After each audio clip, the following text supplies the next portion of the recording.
teman-teman semuanya, Sobat Sakti Podcast. Sekarang kita berada di segmen KLD, Kenal Lebih Dekat. Dan di sini aku, Bulbul nih, bakal ngobrol-ngobrol sama dosen jurusan informatika. Nah, seperti yang kita tahu ya, kalau misalkan tak kenal maka tak sayang. Maka dari itu teman-teman semuanya kita harus kenalan dulu nih sama dosen-dosen di jurusan informatika. Dan sekarang kita udah kedatangan tamu yang sangat spesial, yaitu dari Pak Cepi Slamet. Halo, selamat siang Bapak. Selamat siang, Bubu. Alhamdulillah baik. Bapak juga gimana kabarnya? Alhamdulillah baik. Baik Segar, ya Pak. selalu sehat, selalu ceria. Aduh, mantap sekali ya Bapak. Ya. Boleh dong Pak, apa namanya tuh kan ini teman-teman kayaknya banyak yang belum tahu juga nih ya Pak. Apalagi mungkin angkatan-angkatan 2023 mungkin ya yang masih baru-baru nih. Boleh diperkenalkan diri dulu. Baik, terima kasih untuk kawan-kawan mahasiswa mungkin yang angkatan baru. Perkenalkan, nama saya Cepi, panggilannya Cepi, nama lengkapnya Cepi Slamet. Saya dosen jurusan informatika, dulu teknik informatika di UIN Sunan Gunung Jati Bandung. Saya masuk dari tahun 2011 per 1 Januari. Teman satu angkatan saya itu tepat Pak Yana bareng itu satu angkatan dengan saya masuk ke sini, dan sampai hari ini berarti 24 tahun ya. 24 tahun. Ya, kurang lebih segitu ya Pak. Kurang lebih 24 tahun. Ya, itu. Kemudian kalau basis mata kuliah yang saya ajarkan tentu saja di basis keilmuan informatika. Saya ngajar di sini sistem informasi, kemudian metodologi penelitian dan interaksi manusia komputer. Itu mungkin untuk awal ya. Kita sambil mengalir. Oke, baik Pak. Kalau misalkan tadi nih Pak, selain daripada mengajar nih apa yang tadi udah disebutkan gitu ya, Bapak di UIN Bandung tuh dari 2011 ya? 2011. Wah, udah lama banget ya. Ya, Cukup lama lah ya. Alhamdulillah. Gitu. Terus selain itu kesehariannya tuh apa nih Pak? Keseharian saya tentu saja kalau di luar ngajar. Kebetulan saya juga alhamdulillah hari ini dari tahun kemarin, dari kalau nggak salah bulan September ya, diberikan amanah untuk pegang wakil dekan bidang AUPK, Administrasi Umum, Perencanaan dan Keuangan, atau yang kita lebih populer anak-anak kenal itu adalah WD 2 atau WD 2. Iya. Betul. Dan jadi selain dari mengajar, saya ngurusin AUPK tadi setiap hari, dan terkadang ya lewat sampai malam dan lain-lain lah ya. Jadi dua kegiatan utama saya adalah, yang pertama adalah sesuai dengan job utama Tridharma untuk mengajar, kemudian melakukan penelitian dan pengabdian pada masyarakat yang itu sifatnya rutin. Selain itu saya ngurus tadi amanah Wadek 2. Oke. Itu. Tapi kalau misalkan itu kan berarti cukup padat ya Pak. Pernah nggak sih Pak ngerasa kayak struggle buat manajemen waktu gitu? Ya, persis ya apa yang kita rasain, apalagi pada badai-badai awal ya. Awal-awal diamanahi tugas struktural itu pasti ada, kita sebut culture shock ya. Iya, culture shock. Dari awal-awalnya memang tidak ngurusin itu, tetapi sekalipun ada gambaran ya, karena sebelum jadi Wadek 2 juga kebetulan alhamdulillah saya dipercaya untuk pegang ketua jurusan dari 2019 sampai 2023. Agak culture shock itu karena ini aja, kalau sebelumnya itu kita yang kita urus adalah urusan-urusan di satu prodi. Sekarang jadi banyak ya, kita ngurus satu fakultas untuk perencanaan, kemudian kepegawaian juga kita urus banyak hal terkait dengan administrasi kepegawaian, mulai dari dosen, kemudian tendik dan lain-lain. Terkait dengan manajemen waktu tentu saja memang agak menanjak ya kalau kita sebut, dari badai yang awal itu menanjak, tapi insya Allah saya selalu nikmati itu dan berkeyakinan bahwa sepanjang kita mencintai pekerjaan ini tidak ada yang menyiksa. Begitu ya, mudah-mudahan. Ya, oke. Dan Bapak juga ya kalau misalkan tadi kan dari berbagai banyak banget kesibukan ya. Tapi Bapak itu terkenal sebagai orang yang disiplin nih, Pak. Kalau misalkan dari teman-teman saya yang lain dan juga kakak tingkat gitu ya. Karena kan katanya tuh kalau misalkan masuk mata kuliah Bapak itu nggak boleh telat sama sekali ya, Pak. Nah, aku penasaran sih, Pak, kayak kenapa sih Bapak nggak memberikan toleransi waktu gitu? Apakah Bapak menekankan sekali nih tentang kedisiplinan ini atau gimana gitu? Baik, sebetulnya harus saya luruskan ya, kalau saat saya ngajar ada di dalam kelas itu sebetulnya saya selalu ngasih toleransi. Hanya tidak lebih dari 5 menit. 5 Oh, menit. 5 menit ya. Iya, 5 menit. Jadi setelah 5 menit, mahasiswa sebetulnya masih bisa masuk. Anggap saja ada mahasiswa yang terlambat 6 atau ya lebih dari 6 menit begitu ya. Mereka masih boleh masuk kok. Masih boleh masuk, cuma tidak dihitung presensinya saja. Jadi mereka masih punya hak untuk sit in begitu ya, untuk mendapatkan mengikuti Knowledge ya. pelajaran, mengikuti mata kuliah, kemudian di diskusi juga kita libatkan. Namun tadi punishment-nya ringan kok, hanya presensi saja. Oke, jadi di presensinya. Tapi kalau misalkan udah lebih dari 5 menit nih, berarti itu udah nggak sama sekali nggak boleh masuk nih, Pak? Enggak. Boleh, Oh, boleh. boleh. Oke. Boleh, silakan saja masuk. Yang penting tidak mengganggu. Oke. Masuknya soft entry begitu ya. Kemudian cuma itu aja, sit in saja. Mereka masih punya hak untuk mendapatkan mata kuliah, mengikuti mata kuliah. Oke, ini aku mau sedikit nanya lagi nih, Pak ya. Kalau misalkan sebagai dosen ya, Pak, yang udah ngajar cukup lama gitu, ada nggak sih, Pak, bikin apa ya, kayak kejadian-kejadian lucu gitu yang dialami Bapak gitu ya dengan mahasiswa gitu, ada nggak? Kira-kira? Ya, kejadian-kejadian lucu selalu ada ya. Terlebih lagi karena saya bukan tipologi dosen yang terlalu serius sebetulnya. Kadang saya ngajak apa ya? Saya bawa suasana kelas itu sesantai mungkin, walaupun tetap apa namanya? Tetap fokus pada mata kuliah, pada pembahasan. Contohnya begini, kalau saya selalu menghindari penyebutan personifikasi saya dengan Bapak. Contoh, Oke.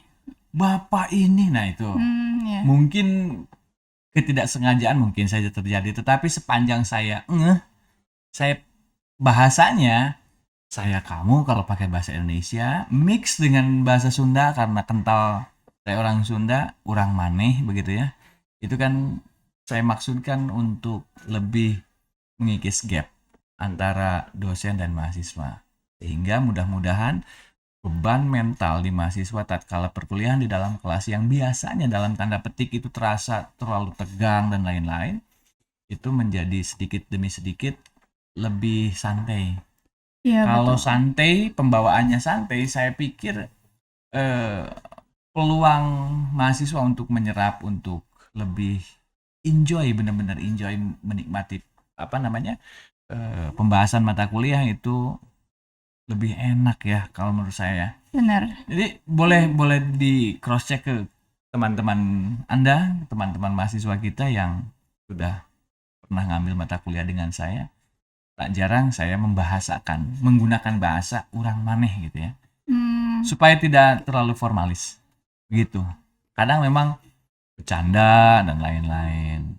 Walaupun tetap apa namanya? Stay fokus ya pada pembahasan. Begitu. Iya sih, Pak. Kalau misalkan dari aku pribadi juga, kalau misalkan memang dosennya pembawaannya asik, terus juga ke kitanya tuh jadi nggak ada gap, kita tuh bisa lebih mudah gitu kan buat menyerap apa mata kuliahnya gitu. Betul. Terus kita juga bisa apa ya, nggak terlalu tegang lah buat ngikutin pelajarannya tuh. Emang bener sih yang dirasain aku kayak gitu. Iya betul. Dan perlu kita pahami betul bahwa ada ya teorinya itu di salah satu mata kuliah, namun nama mata kuliahnya knowledge management. Di knowledge management itu bahwa kegiatan knowledge sharing atau pertukaran pengetahuan itu lebih optimal dilakukan. Jadi keterserapan ilmu pengetahuan baru itu lebih optimal dilakukan pada kegiatan-kegiatan yang informal. Iya betul. Kalau yang informal itu contoh kegiatan diskusi di luar kelas. di selasar bisa, di outdoor bisa, di kafe bisa. Nongkrong ya Pak, Betul, sambil nongkrong, sambil ngopi, sambil genjreng-genjreng main gitar begitu kan, lebih asik. Dan biasanya obrolan-obrolan yang dibahas pada forum-forum informal tersebut itu lebih mudah dicerna, lebih efektif, lebih optimal dicerna oleh otak kita ya, sehingga kita nggak jarang mampu mengingat every detail dari pembahasan kita dengan si Fulan gitu ya. Dibandingkan dengan kemampuan kita mengingat every detail yang dibahas oleh dosen di dalam kelas secara formal. Begitu mungkin ya. Iya benar, dan aku lihat juga kayak misalkan dari SW atau SG-nya cutting gitu ya, Bapak tuh emang sering banget nih nongkrong sama mahasiswa gitu, dan kayaknya dosennya emang sangat-sangat friendly ya yang aku lihat gitu. Tiap malam saya nongkrong sama anak mahasiswa ya, terlebih lagi karena saya memang mungkin paling sering ada di kampus secara fisik ya. Oke, nongkrong. Kalau dulu itu kadang ada banyak lah mahasiswa yang ajak nongkrong di depan tuh di tempat parkir. Ya saya sengaja, ayo kita ngopi di sini, jarang-jarang itu dilakukan. Apalagi sama kalau dosennya itu udah guru besar, udah senior gitu ya. Gapnya tinggi banget. Betul. Ya biasanya ya. Tak pernah lah saya ngelihat lebih akrab daripada itu, kemudian ngobrol sambil nongkrong, sambil terkadang itu duduk di bawah gitu ya. Iya, ngemper bareng ngemperan gitu. Bahasa Anda mungkin ngemperan. Tapi saya sih senang-senang aja. Ya tuh, berarti buat teman-teman juga yang mau nongkrong bareng sama Pak Cepi itu boleh banget ya Pak. Boleh, saya senang, selalu senang kalau diajak nongkrong.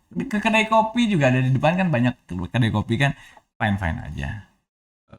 Cuma ya gitu, jadi yang penting kita bisa tahu posisi aja. Yeah. Jadi bahwa di luar kelas kita benar-benar partner gitu. Sekalipun sebetulnya di dalam kelas juga kita partner ya, cuma tetap saja kita selalu terdoktrin bahwa yang berdiri di depan kelas adalah dosen atau guru begitu ya, yang duduk itu murid. Nah, gap itu secara psikologis itu masih tetap membawa suasana yang terlalu serius gitu ya. Tapi kalau ngobrol di luar, ya sudah, kita hilang, kita sama-sama kayak partner, kayak teman biasa aja. Gitu ya. Penting ada limitasinya. Betul. Lah ya. Betul. Gitu. Oke, mungkin kita sedikit flashback lagi ya Pak ke zaman sebelum Bapak mungkin menjadi dosen. Nah, sebenarnya aku penasaran nih Pak, kenapa sih Pak memutuskan untuk menjadi dosen? Apakah itu memang cita-cita Bapak dari sebelumnya atau bagaimana Pak? Ya, cita-cita saya klasik, pengen jadi pilot. Itu kan cita-cita 9 dari 10 anak zaman dulu ya. Itu. Pilot atau enggak dokter biasanya. Itu pilot, dokter gitu ya. Nggak ada yang punya cita-cita. Kawan-kawan saya nggak ada yang punya cita-cita jadi guru, apalagi jadi dosen. Dan jujur memang dulu juga kenapa saya bisa masuk jadi dosen, awalnya memang saya berkarir di di perguruan tinggi swasta, ikut menjadi salah satu pengelola ITG lah kita sebut, hari ini namanya ITG, Institut Teknologi Garut. Dan saya apresiasi, itu rumah pertama saya. Pada saat itu namanya masih STTG, Sekolah Tinggi Teknologi Garut. Saya ambil jurusan informatik, kemudian saya lanjut S2. Setelah S2 saya coba membantu STTG, yang bekerja lagi di STTG sebagai staf dulu awalnya, kemudian jadi dosen. Nah, seiring perjalanan waktu saya mulai mengajar tuh kalau nggak salah 2010 ya. Ya, kira-kira 2010. Jadi staf itu sebelum 2010 ya. Oke. S2 saya 2010, kemudian di pertengahan 2010, kalau saya sudah lulus S2, saya dapat informasi bahwa di salah satu perguruan tinggi negeri, itu tepatnya UIN Bandung, itu membuka formasi untuk posisi dosen. Oke. Salah satunya adalah dosen jurusan teknik informatika ya pada saat. Ya, alhamdulillah saya coba, karena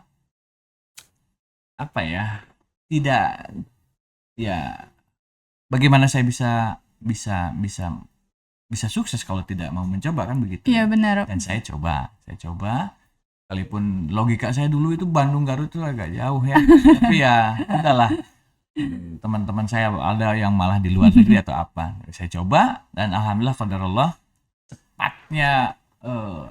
cepatnya cerita 2011 ya saya dapat SK PNS per 1 Januari.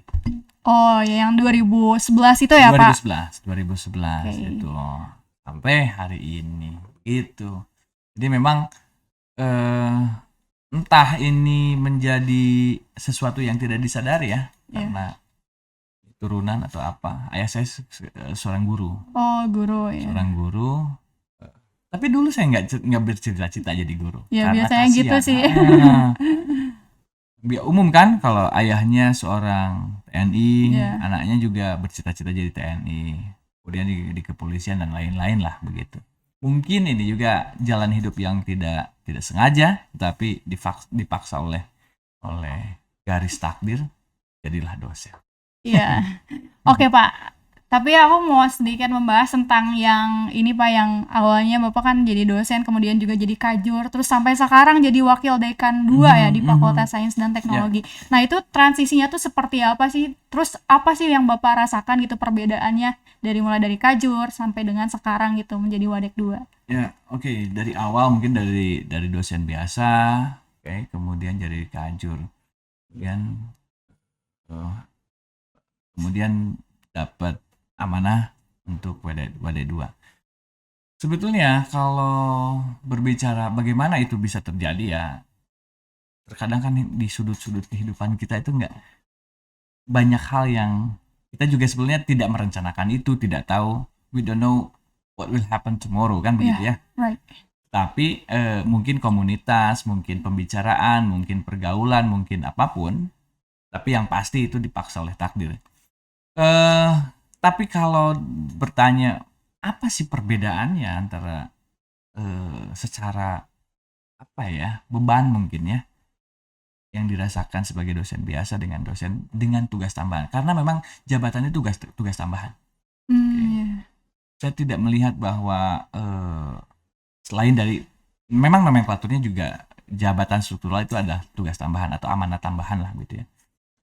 Ya apa yang kita rasain pasti ada tuntutan lebih bahwa kalau dosen biasa mereka pasti fokus pada tridharma perguruan tinggi untuk ukurannya sendiri, ajar, meneliti, dan atau pengabdian pada masyarakat. Itu yang kalau di jurusan kita dilakukan secara bersamaan ya, berbarengan dengan dosen-dosen lain satu jurusan. Nah, plus dengan tugas tambahan ini jadi mau nggak mau ada tagihan pekerjaan lebih, ada tanggung jawab lebih, bahwa kita juga harus mengurus data-data, contoh ya, data-data kepegawaian, perasivitas, data-data kepegawaian itu contoh kayak jabatan akademik gitu, kemudian juga laporan kinerja yang itu sifatnya rutin itu ada yang 1 bulan sekali,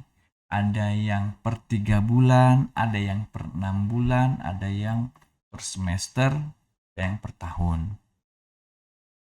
Pasti itu. Belum lagi ada tuntutan pekerjaan yang sifatnya irregular itu unscheduled ya. Bisa kapanpun. Kayak dinas-dinas gitu ya, biasanya suka ada dinas ya. Malam-malam atau di hari libur, dan itu menjadi sebuah konsekuensi logis ya dari amanah yang diberikan pada kita, dan mau nggak mau kita harus apa ya, gowo mungkin ya, menerima bahwa itu memang sebagai konsekuensi dari apa yang sudah kita pilih begitu. Oke, ini bisa diibaratin sebagai kayak misalkan kita seorang mahasiswa yang selain di bidang akademik juga di bidang organisasi nggak sih Pak? Kalau misalkan kayak gitu? Betul, karena juga iya ya. Jadi begini, kalau mahasiswa itu aktif berorganisasi, entah itu organisasi apapun, sepanjang itu memang positif mendukung akademik dan lain-lain, mendukung self development, skill dan lain-lain, menurut saya itu akan sangat bermanfaat. Aktiflah dari sekarang, latihlah dirimu, latihlah diri kita sendiri untuk tidak berleha-leha.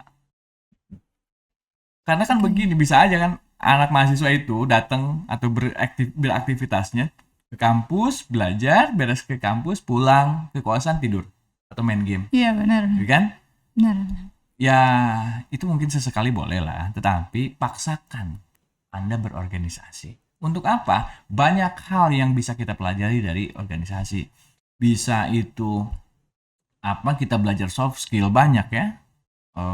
Bagaimana cara berdiskusi, kemudian juga membuat program-program pekerjaan dan lain-lain, dan itu notabene menjadi apa ya, modal besar bagi kita semua kalau kita mau berorganisasi. Banyak hal yang tidak kita dapatkan di bangku kuliah, Iya, di dalam kelas. banyak yang bisa dicari ya di luar Betul. sana ya. Banyak hal yang, karena dosen juga begini, Neng. Sebut sajalah mata kuliah saya 3 SKS. 3 SKS itu paling berapa sih? Berapa jam kan gitu ya. Kemudian kalau kita harus fokus pada tagihan pembelajaran, materi, dan itu pun sebenarnya nggak cukup. Betul. Nah, sementara kebutuhan mahasiswa juga bukan hanya formal, teori-teori atau praktikum-praktikum yang memang sudah ada di kurikulum, tetapi ada juga bahwa Anda juga harus belajar bergaul. Iya benar, karena pada realitanya kan di dunia kerja pun kayak sosial gitu emang diperlukan ya Pak. Betul, orang lain bilang itu kan ada apa ya, ilmu pengetahuan ada di sekolah, tapi ilmu pengertian itu tidak ada jurusannya. Ilmu pengertian. Nah, hal-hal yang seperti demikian itu Anda bisa temukan itu di organisasi. Gitu. Entah itu organisasi. Kalau dulu saya senangnya organisasi, dulu saya bikin organisasi namanya English Club. Oh, English Club. Pencinta bahasa Inggris banget nih berarti ya. Jadi apa ya? Kita bikin aturan main. Pokoknya apapun obrolannya, sekalipun mau ngobrolin hal yang paling sepele tapi pakai bahasa Inggris gitu. Itu doang. Oke. Jadi ada tantangan tersendiri, ada menarik, kemudian saling menertawakan gitu ya, karena bahasa Inggrisnya yang belepotan tapi asik. Tapi banyak hal dari organisasi itu yang juga membuat kita belajar pendewasaan. Gitu. Oke, baik. Aku mau sedikit nge-highlight lagi ketika Bapak menjadi kajur nih kan ada akreditasi nih, pengakreditasian. Yang awalnya kita informatika tuh awalnya dari baik ya kalau nggak salah. Jadi sekarang unggul nih, luar biasa sekali ya teman-teman semuanya. Nah, ini tuh pas periodenya Pak Cepi ya. Betul, alhamdulillah. Alhamdulillah ya teman-teman semuanya. Insya Allah kita lulus dalam keadaan unggul ya informatika. Saya ikut senang. Oke, ada nggak sih Pak? Kan itu ada beberapa tahapan ya. Ada gak sih Pak struggle atau gimana sih tahapan untuk bisa menjadi unggul itu? Ya, oke. Terima kasih, betul sekali. Di 2023 jurusan kita prodi Teknik Informatika, pada saat itu nomenklaturnya masih ada tekniknya. Alhamdulillah dapat predikat unggul akreditasi dari LAM Infocom ya. Kalau flashback ke belakang, bagaimana kita mempersiapkan itu semua? Tentu gini aja, saya menghitung bahwa tugas itu bukan tugas yang simple, oke? Kemudian saya hitung dulu kekuatan kita setidak-tidaknya saya yang pertama kali saya hitung adalah kekuatan jumlah personal kita, jumlah dosen dan lain-lain. Untuk apa? Bukan untuk administratifnya, bukan, tetapi untuk bagi tugas. Karena manajemen it's all about how we take advantage from the man lah begitu ya, dari orang begitu ya. Bagaimana kita memanfaatkan orang gitu ya, salah satunya. Okay. Dan doktrin awal adalah kita rapatin. Saya pasti ngomong, saya obrolkan ke kawan-kawan dosen bahwa ini adalah program perbaikan rumah kita, bukan rumah saya, bukan rumah salah satu dari Anda, salah satu dari kita, tetapi ini rumah kita bersama. Tujuannya cepat aja ya, tujuannya menggugah kesadaran bahwa kekompakan di antara kami itu yang akan paling menentukan. Jadi kalau kita mau hasil yang optimal, ya ditentukan oleh kekompakan kita. Bagi Iya, betul. tugas lah, kita bikin PIC bla bla bla bla bla bla bla. Kemudian kita jalan, kita juga libatkan expert dari eksternal untuk reviewernya, karena kita juga nggak boleh asik sendiri. Kita bikin dokumen, kemudian kita coba perlihatkan ke reviewer, ke expertnya. Iya, emang harus ada yang nilai ya, Pak. Betul, biar kita tahu di mana letak kelemahan kita, di Betul. mana letak kekuatan kita sekaligus ya. Nah, maka dokumen-dokumen pelaporan yang sempurna itu yang memang kita kejar, walaupun kita juga nggak muluk-muluk juga ya. Kita nggak mungkin membuat sesuatu yang sempurna, tetapi setidak-tidaknya kita bisa hasilkan sebuah dokumen perencanaan, dokumen pengajuan untuk asesmen akreditasi yang optimal lah ya, optimal. Kemudian fase perjalanannya memang panjang ya, hampir 1 tahun. Dan buat saya pribadi itu cukup memberikan Kesan lah ya, kesan, memberikan atau kesan. ada adrenalin lebih kenceng Iya. pada sentuhan-sentuhan akhir, pada periode-periode akhir. Oh iya, betul. Saya Iya. nggak enak sebetulnya untuk ceritanya, khawatir disebut ria. Ria. Tetapi apapun yang terjadi, ini sebuah keterpaksaan. Dipaksa oleh takdir. Di saat yang sama, saya mendapat penugasan untuk jadi petugas haji. Sementara dokumen akreditasi kita itu harus disubmit dan dilihat dari schedule untuk jadi petugas haji dan schedule asesmen lapangan ini ada pada periode yang sama. Hektik lah ya di situ. Nah, itu, dan saya sempat mikir apakah saya harus memilih salah satu dari dua pilihan ini. Agak berat gitu ya, Pak. Betul, berat. Karena begini ya, haji kan setiap muslim itu cita-cita ya. Kayak dunia dan akhirat pilihannya, waduh. Ya kurang lebih begitulah ya. Oke. Walaupun saya juga terkesan jangan egois dong. Haji kan urusan pribadi Anda. Kalau akreditasi kan urusan kelembagaan, kan gitu. Penumpangnya tuh ada banyak mahasiswa kan begitu ya. Tapi saya coba ya dalam tanda petik lah minta fatwa pada senior dan ternyata termasuk pada Dewan Eksekutif Laminfokom yang alhamdulillah beliau membolehkan kalau untuk jadi petugas haji boleh. Jadi boleh saya sebagai ketua jurusan itu in absentia nggak hadir pada saat asesmen lapangan. Mungkin pada saat asesmen lapangan itu selalu itu adalah prosesi yang menegangkan. Tetapi dari sekian banyak orang-orang yang merasa tegang dengan asesmen lapangan, saya yang paling tegang karena saya sendiri.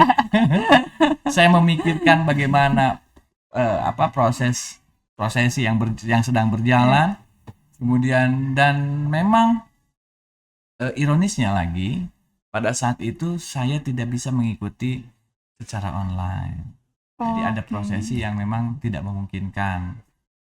Semakin tegang tapi betul di sana ya. Yang saya sadar bahwa apa yang saya bisa lakukan adalah hanya berdoa dan berserah diri. Iya, apalagi tuh lagi di Mekah ya, Pak. Pasti insya Allah terijabah lah. Ya, di sini kita udah nyiapin banyak hal dengan segala dengan segala dinamikanya. Pas pada saat finalnya, grand finalnya, sayanya malah nggak ada. Tapi ya, alhamdulillah. Saya selalu meyakini bahwa ini jadi sebuah rencana Tuhan yang paling indah. Setidak-tidaknya bagi prodi kita di akhir 2023. Iya. Bahwa kita dapat akreditasi unggul. Gitu, sangat luar biasa ya Pak. Itu juga mungkin menjadi akhir penutup periode Bapak juga ya, yang memberikan kesan yang sangat-sangat positif dan berarti gitu buat kita mahasiswa dan juga para dosen. Tapi satu hal yang perlu dicatat ya, bahwa akreditasi itu kalau Bulbul tanya, ini sebetulnya kesuksesan siapa, saya berani bilang saya tidak sah bagi Cepi secara personal untuk mengklaim itu sebagai apa namanya prestasi personal. Tidak, siapapun tidak ada yang berhak untuk mengklaim sebagai prestasi Berarti personal personalnya ya. ya. Ini prestasi kolektif, Kerjasama antar dosen juga ya. antar seluruh dosen. Oke. Kemudian ada TEMDI kita, saya tahu persis bahwa every single manpower di jurusan kita itu mereka punya tanggung jawab, mereka punya tugas, dan mereka kerjakan itu secara bertanggung jawab, secara serius, dan ya akhirnya unggul. Dan saya bilang ini adalah kerja bareng, hasil kerja bareng. Oke, mungkin untuk teman-teman semuanya, berarti ini adalah hasil kerjasama dari para dosen dan juga mungkin ada beberapa mahasiswa juga yang terlibat gitu ya. Mahasiswa, alumni, Iya. kemudian juga ada pengguna alumni dan lain-lain ya. Tentu saja banyak stakeholder yang memang terlibat. Oke. Kesuksesan semua. Betul, dan semoga transisi akreditasi ini bisa menjadikan kita lebih baik lagi ya untuk kedepannya. Amin ya Allah. Nah, teman-teman semuanya, sebenarnya ini pengen banget nih ngobrol-ngobrol banyak, kayak aku juga masih banyak penasaran nih sama Pak Cepi, tapi mungkin kita bisa jadwalkan aja di nongkrong bareng. Siap. Nongkrong bareng nanti kita jadwalkan aja ya Pak kayaknya. Kalau sekarang KLB berarti nanti nobar gitu ya? Ya, nongkrong bareng. Siap. Tunggu aja segmennya teman-teman semuanya. Kayak mungkin ini yang terakhir nih, boleh dong closing statement dari Bapak buat teman-teman mahasiswa juga. Boleh. Oke, ya bagi kawan-kawan mahasiswa yang sekarang mungkin sedang sedang berjuang dengan tugas-tugasnya sebagai mahasiswa, ya saya minta izin untuk kutip sebuah bahasa yang kalau disampaikan oleh guru kita, sekalipun ini berulang-ulang, tetapi ini anggap saja bentuk apresiasi dan apresiasi saya pada takzim saya pada guru. Saya selalu pegang dan mudah-mudahan juga bisa bermanfaat bagi kawan-kawan mahasiswa bahwa pekerjaan yang mudah itu bila dinanti-nanti akan menjadi sebuah pekerjaan yang sulit, dan pekerjaan yang sulit dinanti-nanti akan menjadi pekerjaan yang mustahil. Oke. Itu mudah-mudahan bisa menggugah kesadaran bahwa lakukan sebisa pada saat bisa lakukan, gitu ya. Clear, itu aja. Oke, lakukan apa yang bisa dilakukan sekarang nih ya. Jangan suka menunda-nunda. Karena nanti makin susah nih buat melakukan itu, benar ya Pak? Betul, karena saya tahu persis bahwa data yang berat di jurusan informatika salah satunya adalah tingkat kelulusan. Iya, betul. Dan permasalahan secara globalnya adalah pekerjaannya dinanti-nanti. Iya. Jadi kalau ada tugas gak langsung dikerjain gitu loh. Ya semakin lama semakin menumpuk, semakin berat. Betul. Ya semakin malas mungkin begitu ya. Oke, mungkin itu saja. Oke, teman-teman semuanya, kita sudah berada di penghujung acara dan mungkin teman-teman semuanya masih penasaran nih terkait dengan Pak Cepi ini ya. Mungkin teman-teman ya tadi aku udah menyebutkan bahwa kita bisa nongkrong bareng gitu ya untuk bisa mengenal lebih dekat lagi, dan teman-teman semuanya jangan lupa untuk saksikan terus Sakti Podcast, dan kita juga udah ada beberapa platform nih di Instagram yaitu Win Bandung dan juga Sakti Podcast, kemudian juga di Spotify itu ada Sakti Podcast, dan juga di YouTube juga ada Informatika WN Bandung, kemudian di TikTok juga ada IF Win Bandung. Jangan lupa di follow, subscribe, dan share sebanyak-banyaknya kepada mahasiswa-mahasiswa lainnya. Terima kasih. Wassalamualaikum warahmatullahi wabarakatuh. Sampai jumpa teman-teman.